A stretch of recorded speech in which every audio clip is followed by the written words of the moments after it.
Hi, my name is Laurie Milliken. This lecture is about measures of association. The first statistical technique we will talk about to quantify an association between variables is called a correlation. This is a technique that is used to describe the relationship between two sets of scores. A correlation coefficient is abbreviated with a lowercase r. Sometimes people use an uppercase R as well. One thing you should know from measures of association is that you cannot infer a cause and effect relationship just because two variables happen to be highly related. To infer or to prove cause and effect, you must have an experimental research design in a study where the researcher applies some kind of intervention and measures what happens as a result. Only then can you infer cause and effect. So just because two variables are highly related does not necessarily mean that one is the cause of the other. So correlation coefficients, these lowercase r's, are numbers between 0 and 1. A 1.0 is a perfectly strong relationship. A 0 means there's no relationship. So the closer to 1, the stronger the relationship. However, these correlations can have positive and negative signs. The positive or negative sign doesn't say anything about the strength of the relationship. It just tells you what direction the relationship is in. So for the two variables, if the r is positive, these two variables are related directly, meaning a higher score on one variable relates to a higher score on the other, and vice versa. A negative number is an inverse relationship, meaning a high score on one variable is related to a low score on the other, and vice versa. So that positive or negative sign only indicates direction, does not indicate strength. And so when you look at a correlation coefficient and if you're trying to determine the strength of that relationship, you need to ignore the positive or negative sign. So if you have two correlations, one is 0.8 and the other is negative 0.8, just ignore the sign, put your finger right over that negative sign and just look at the actual value of the correlation to determine strength. The only thing the negative sign tells you is that it is an inverse relationship. Generally speaking, this is how we interpret correlations. Low correlations tend to be in the 0.2s and 0.3s. High correlations tend to be in the 0.6s, 0.7s, 0.8s, and above. So in this picture, there are a bunch of hypothetical variables that are plotted. Let's just focus on a couple of them. So these scatter plots have a bunch of dots on the graph, and there is some variable on the x-axis, which is the horizontal axis, and there's another variable on the y-axis, the vertical. And so every dot on each of these scatter plots represents a person's measurement for the x variable and the y variable. And so the scatter plot that I have the circle around shows a very close clustering and a very definitive line that goes from lower left to upper right on that graph. That correlation is about a 0.96. Okay, so the scores on the x-axis, as people score higher and higher on the x, they also tend to score higher and higher on the y. Inverse, or the opposite of that, people who score lower on the x also tend to score lower on the y. Now we can contrast that with another picture, maybe this one on the lower left-hand side here, where the dots are really kind of scattered. They're not giving you any sort of pattern here. And so as people score higher and higher on the horizontal axis, they might score low on the y or high on the y. The relationship is very difficult to define. Another way to look at this is if you had to put an average line through that data to represent the average relationship between x and y, where would you put it? In this case, it's very difficult to figure out where that line would go. And there's a reason for that, because there is really no relationship here. The R, or the correlation, is very low. It's 0.025. And so that's a very low correlation compared to the other case where we had a very strong correlation. Now that correlation of 0.96 that we just saw a moment ago, that is a positive relationship. And so a high score on X relates to a high score on Y. Now if we had an example of a negative correlation, the line would go in the opposite direction. It would start in the upper left-hand corner and move down to the lower right-hand corner, meaning a high score on X relates to a low score on Y. and that would be an example of a negative relationship. So the correlation that we use most often is the Pearson product moment correlation. Most of our data that we we make measurements with are interval or ratio scales of measurement, which I'll talk about in just a second. But when you have this type of data, you use a Pearson product moment correlation. It is a big, nasty looking equation. We will not calculate this in our class. It's very easy to have statistical software packages calculate this for you. But let me just walk you through a couple of features of this particular formula. First of all, the abbreviation N stands for the number of observations, or the number of people that are measured. And this is a very common abbreviation in statistics. You'll see it everywhere. You'll see it in research articles. So you really need to know what N stands for. N is the number of people. This other symbol, you may recognize it from back with how to calculate a mean or how to calculate a standard deviation. This funny looking E stands for sum of. And in this case, sum of stands for the sum of the x times the y measurement. So you have to remember that a correlation gives you the relationship between two variables, an x and a y. So every person in the data set has a measurement or a score for one variable and a score for another variable. Let's say I'm looking at the correlation between the number of grams of fat in my diet and my blood cholesterol scores. Well, every person in that particular study is going to have a number in the data set for the number of grams, average number of grams of fat in their diet, and another score for their blood cholesterol levels. And you can compare those two values. And so every person has an x and a y. And so x and y appears in this particular formula. It's really beyond the scope of this class to talk about how this formula was developed. Clearly someone with way too much time on their hands came up with this. But you can see the presence of x and y in this particular formula in the numerator. And then in the denominator, there are two separate phrases here, both underneath a square root. One is for x and one is for y. And those two phrases relate to the variability of x and y. Anyway, so this is a very complex equation. This is what the computer software uses to calculate an R. And this tells you, it quantifies the level of a relationship between the two variables. One is x and one is y. So these scales of measurement, I mentioned them a little bit in the material from a previous week. There are several scales of measurement. So numbers can represent different kinds of things, and so a nominal scale of measurement is where the numbers actually represent categories. So sometimes researchers will code their data. I'm going to give a number 1 to all the males, and I'm going to give a 0 to all the females. So you can code your data that way. Sometimes they use that for ethnicities, and depending on the purpose of what that researcher is trying to do, you can set up numbers to represent categories for a number of different kinds of things. The next scale of measurement is ordinal. This is where the number represents a rank order of measurements. So you can imagine that in a road race, people who cross the finish line first, second, third, fourth, those numbers represent an order. And so you can take data and represent it as rank order if you want to. And when you do that, that's an ordinal scale of measurement. Really, the most common scales of measurement are interval and ratio. These are continuous numbers. They typically have decimal places with them. The only difference between interval and ratio is the presence of a true 0 point. And so an interval scale of measurement, a nice example of this is temperature. There is no true 0 point, meaning that a temperature of 0 outside doesn't mean the absence of temperature. It's just another point on the scale. And in fact, a 0 Fahrenheit and a 0 Celsius are really two different numbers. And so that's an interval scale of measurement.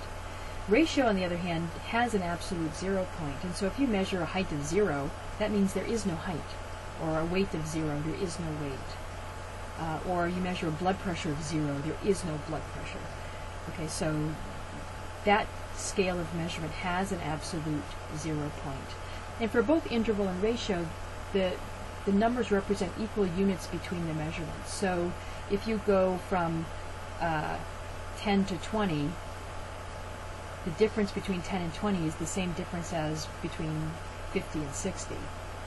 Whereas in ordinal scales, first, second, third place, the first person who crosses the finish line of a road race may cross 10 seconds ahead of the next person, who might cross 2 minutes ahead of the next person after that. So first, second, third place does not represent equal units between those numbers. So when you have these other scales of measurement, there are a bunch of different other kinds of correlations that you can run when you have different kinds of data. So the one that I already showed you, the big fancy equation, the Pearson product moment correlation, that is used for interval and ratio data. And these that you see on your screen are for different kinds of data. So you see there's some for rank order, there are some for when variables represent two categories, or when one represents some categories and the other represents continuous numbers, etc. So if you have different types of data, there are different kinds of correlations, and they're just different formulas that you can use on those types of data. Just want you to be aware of these. So something else that's important is something called the coefficient of determination. So when you pick up a research article, you might see people reporting correlations, these are the R's, or you might see people taking that R, squaring it, and expressing it as a percent. Technically that's called the coefficient of determination, although most people don't refer to it as that, they just call it the R squared. So the R squared is a number that you will see out in the literature. It's used quite a bit, and there are some advantages to using the R squared compared to just the R. So what is this R squared? So the R squared tells you the variance that is common between variables, or the proportion of variability or variance that can be accounted for in one variable by the other. And I'm sure that means nothing to you, so we're going to work on practicing this a little bit so you understand these two statements that I just read. So we'll get to that in a second.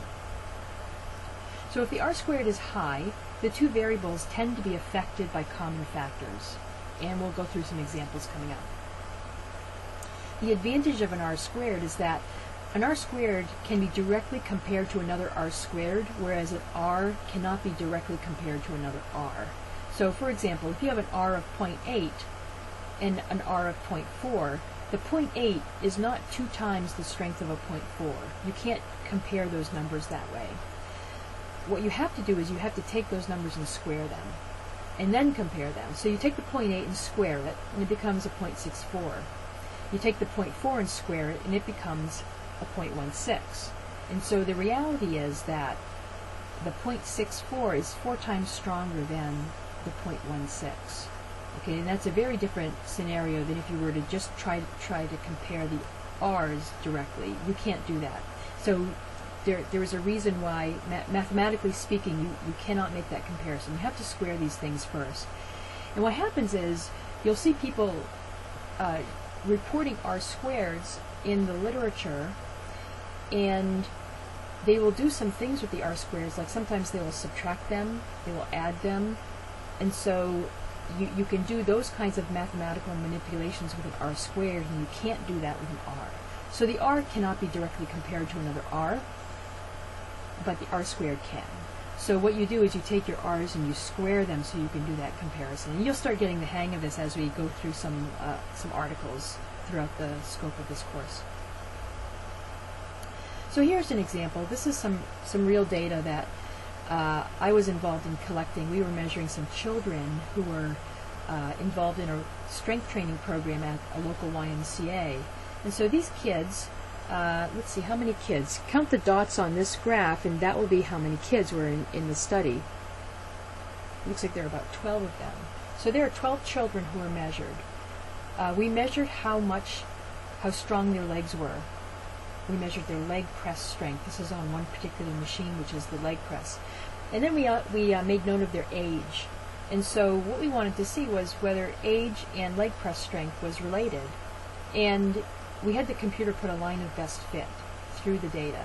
And so that's what that diagonal line is. And what we found was that these two variables are related. The kids who tended to be older tended to be stronger. The kids who were younger tended to be a little weaker. It wasn't a perfect relationship. Not every dot fell exactly on that line, but on the average, that's what the relationship was. And you can see in the upper left-hand part of the screen, the R squared is reported. So the R squared came out to be about 0.4639. If you express that as a percent, it's 46.39%. So let's talk about what that actually means.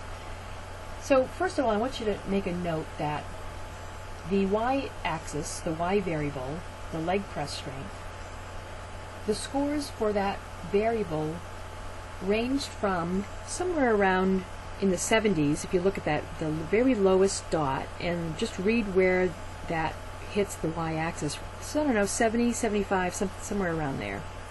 And then you take the strongest child and look to see what the value was for leg press strength for the strongest child, and that was, looks like, around 225. So there is some variability in leg press strength. It ranged from 75 up to 225. What can account for the varying scores on leg press strength? Well, one thing we can look at is age, and that's what this particular graph shows. Age can account for about 46% or 46.39% of the variability in leg press strength. And as it stands, before we make other measurements, the remaining percent variability is unaccounted for. So if you think about all of the things that might influence, contribute to someone's leg strength, especially children, it could be age, because as they get older, hormones start changing. Maybe training history, maybe gender, that would be a good one to look at. Maybe some kind of a genetic marker, maybe something in their nutrition. So a lot of things might account for the varying scores for leg press strength. One of those things is age, and in this particular analysis, age accounted for 46% of the leg press strength scores. Now this is very important to realize.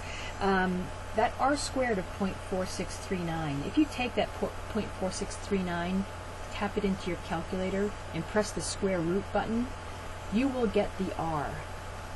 So an R squared, if you want to undo the R squared, you take that number, expressed as a decimal, and you square root it, and then that gets you back to the R. If you have an R and you want to square it, well, you just multiply it by itself, and you get the R squared.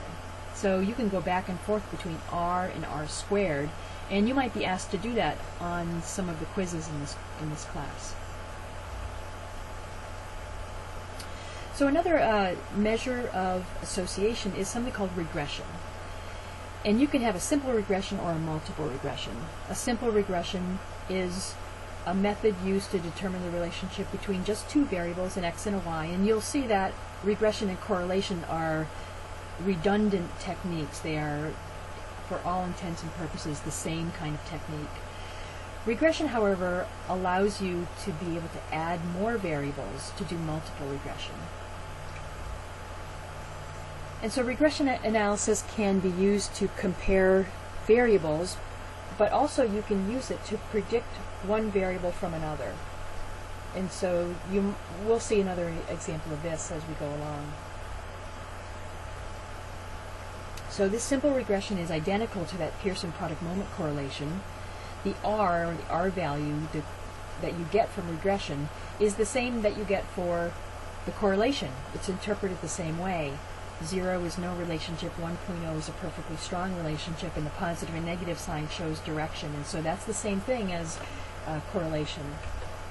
Multiple regression allows you to add in more x variables. So you can see how many x variables compared to one y, and that's an advantage to using regression over correlation. So when you run a regression analysis using your statistical software, the computer creates a line of best fit, and that's the diagonal line that we looked at in that graph of age versus leg press strength. When you do a regression analysis, in addition to the R, you also get this line of best fit, and you get the amount of error around the line. It's called the standard error of estimate. So this line of best fit is y equals mx plus b. This is the equation for a straight line, you probably can remember this from maybe high school algebra or maybe college algebra. So y equals mx plus b. M is the slope of the line, how steep or how flat that line is. B is where that line intersects the y-axis, the y-intercept. X is the variable on the horizontal axis, also called the independent variable, and the y is the variable on the vertical axis, also called the dependent variable. One way to remember this is that the y variable depends on the values of x. So when x's get plugged into the equation, you plug through the math and you get a y, and that y depends on what the x's were that you put in. So from a regression we get an r. We can square it and get an r squared of this regression model. That r is the same thing as a correlation coefficient. When you have a multiple regression, you have multiple x's contributing to that r. You can get this line of best fit. So you get the actual equation for the line. And if an x and a y are highly related, you can use a measurement of x to predict what someone's y would be. And this is actually used quite a bit in medicine. So here's an easy example. You always want to have a simple way to measure whether someone might have a disease. And so let's just think about cancer.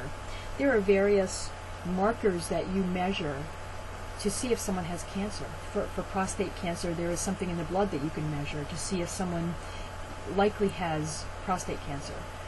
Well, the gold standard for determining if someone has cancer is either maybe some fancy scan that costs a lot of money, or sometimes a biopsy that would cost a lot of money. You don't want to be doing these scans or biopsies on just anyone that you suspect might have cancer. You definitely don't want to use that as a screening tool. And so what people in medicine have looked for is something, a screening tool that's easy to use, that's low cost, that might do a pretty good job of identifying people who might have a disease.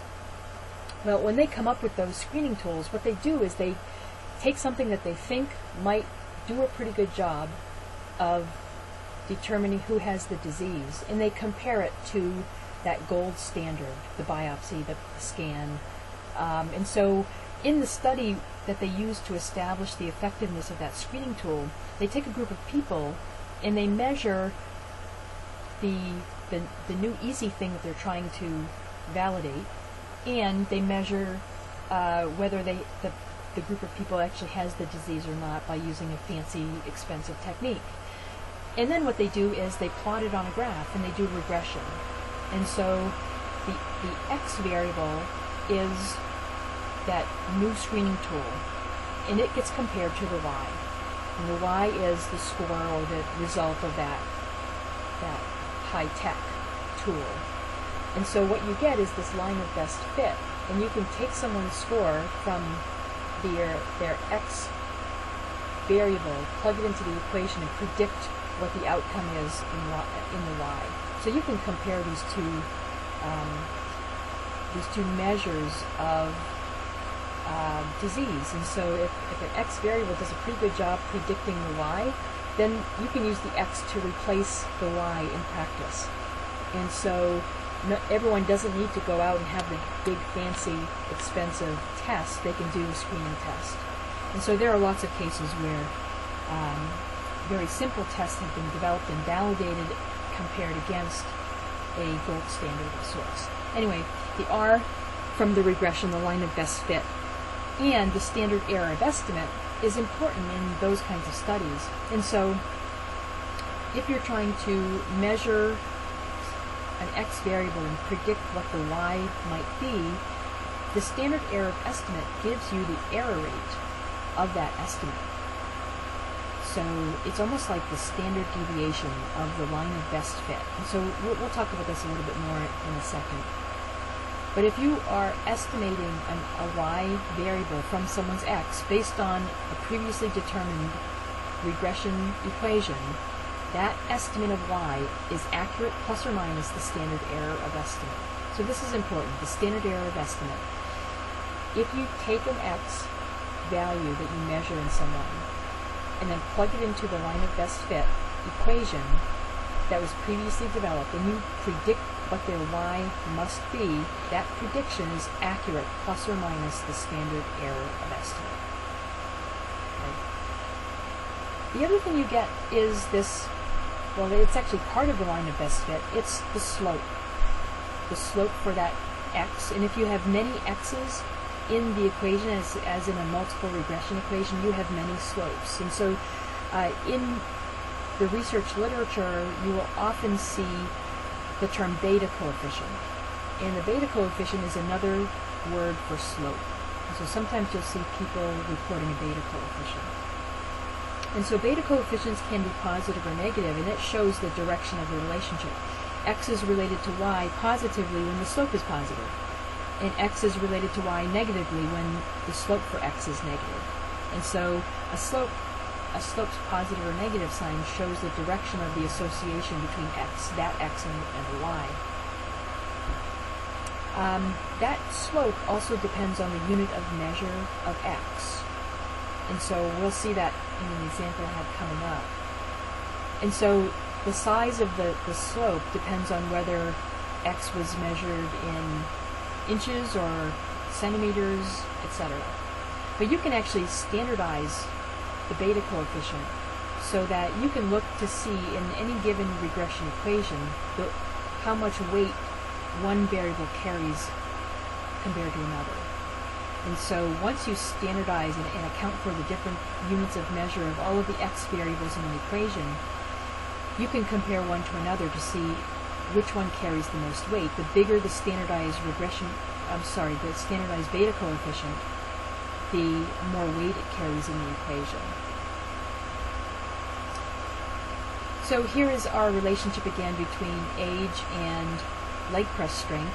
Just a reminder, the age variable accounted for about 46% of the variability in leg press strength.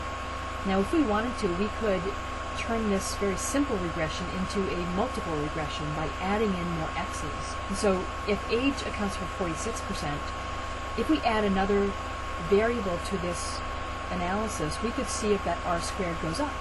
So maybe we can add gender. Maybe gender accounts for some variability in leg press strength. Maybe training status. If someone does a lot of strength training, that would improve or account for more variability in leg press strength. So just to show you the aspect of this regression equation, you can see it's written in the upper left-hand corner. Y equals 16.901 times x minus 25.98.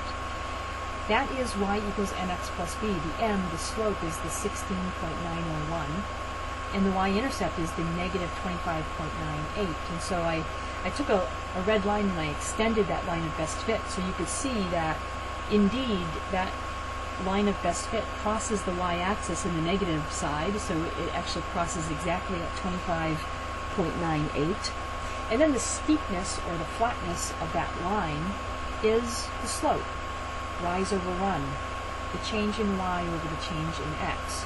So for every one increment on the x-axis, so for every 1 year increase in age, there's approximately a 16.901 increase in leg press strength. So let me say that again. For every one increment on the x-axis, age, for every one increment increase in age, there is approximately a 16.901 increase in leg press strength. That's 16.901 pounds increase in leg press strength. Okay, so that is that line of best fit. Now, if we wanted to be able to predict what a child's strength might be based on age alone, we could do that. We could take that y equals mx plus b, we could measure someone's age. Okay, so I have a 10-year-old child. I'll plug 10 into where x is sitting, 10 times 16.901 minus 25.98, hit your equals button, you will get a prediction of what that y will be. So a 10-year-old will have a leg press strength that is predicted to be about what? Well, take the 10, substitute it in for x in the equation, multiply it by the 16.901, subtract the y-intercept of negative 25.98, and you get a prediction of strength. Now, if I told you that the standard error of estimate is 17 pounds, that means that the predicted y for that 10-year-old is accurate, plus or minus 17 pounds. And that 17 pounds, that's the standard error of estimate. That is generated along with this regression analysis. It tells you the prediction error. And that prediction error will be smaller if the points are more clustered around that line of best fit. The prediction error will be bigger if the dots are scattered further away from that line of best fit. So the standard error of estimate is almost like the standard deviation of the line of best fit. And what I've tried to do is I've tried to put a little normal curve right on that line of best fit, with the mean of the normal curve being the regression line. And so there is variability around the regression line. The further away the points are scattered, the higher the standard error of estimate, the worse the prediction. The more clustered the points are along the line, you'll get a smaller standard error of estimate, and then you'll have a more accurate prediction of y. So just to review again, simple and multiple regression. Simple regression just has one x variable, one x compared to one y. And then a multiple regression actually can have many x's. So in this particular example, there is one x, x sub 1, the first x variable, with its slope, m sub 1. There is another x variable, a second one, with its slope. And then there's another x variable, number 3, with its slope. On, and then there's one y-intercept, which is b. And so you can have many x's in a regression analysis. Here is a real-world example of a multiple regression equation. So there is a way that you can predict or estimate how many calories you burn at rest. So this is called your basal metabolic rate. And so there's an equation for men and an equation for women, and they're listed on the screen. So if you want to calculate about how many calories you burn at rest, you can just plug your information for weight, height, and age into the equation and plug through the math, and you would have an estimate of how many calories you burn at rest. There's one for men, one for women. Now this is both of these are multiple regression equations. So let me just show you. Let's just look at the equation for men. The 66, that's the y-intercept. The 13.7 is the slope associated with the first x variable, weight, measured in kilograms. The next x variable is height, with its slope of 5. The next x variable is age in years, with its slope a negative 6.8. So you have mx, mx, mx. You have a slope in an x variable. You have one y-intercept. All of this equals a y, in this case is basal metabolic rate. And so if you picture this, this prediction, you can take three things, weight, height, and age, substitute your numbers in for each x variable, multiply each x by its slope, and then get a prediction of your basal metabolic rate.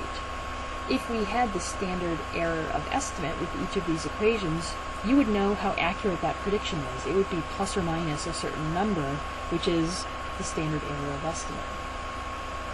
I want you to realize something, though, that the slope for weight and the slope for height are both positive numbers for both the male equation and the female equation. The slope for age is a negative number.